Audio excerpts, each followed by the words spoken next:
Si tu fais partie de cette tranche de personnes en cette période, c'est que tu as un sérieux problème. Oui.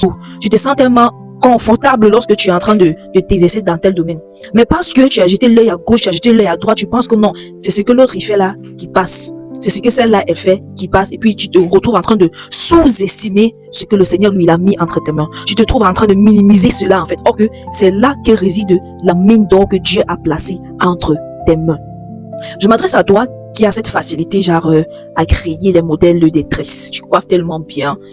Ça dit que tu sais tellement comment jouer avec les cheveux de personnes en fait pour sortir des trucs créatifs. Je m'adresse à toi qui a cette facilité sur la communication marketing. Je m'adresse à toi qui a cette facilité du genre à faire dans le marketing affilial. Je m'adresse à toi qui a c'est-à-dire que tu as tellement de contacts des grossistes de ton pays, des grossistes de ta ville et tout. Tu as tellement cette facilité à pouvoir les relier avec les détaillants des autres villes, des autres pays et tout.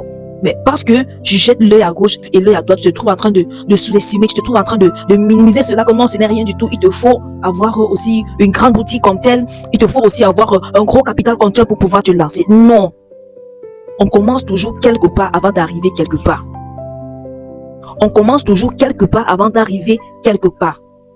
Et puis tu es là même, tu te trouves, ce qui est encore un peu marrant là-dedans, c'est que tu te retrouves encore en train de, dans tes sujets de prière, c'est que Seigneur, donne-moi une idée de business. Mon Dieu, Seigneur, donne-moi une idée de business vraiment qui va. Ok, Dieu lui t'a déjà donné cette idée de business. Mais toi, c'est-à-dire que tellement tu sous-estimes, tu ne prêtes même pas du tout attention à ça parce que non, tu veux ce qui est déjà gros, ce qui existe déjà, ce qui est. Utilise ce que Dieu a mis entre tes mains. Fais usage de ce qu'il t'a donné. Tu n'as pas besoin, comme je l'ai dit, d'avoir grande chose pour pouvoir te lancer. Tu n'as pas du tout besoin.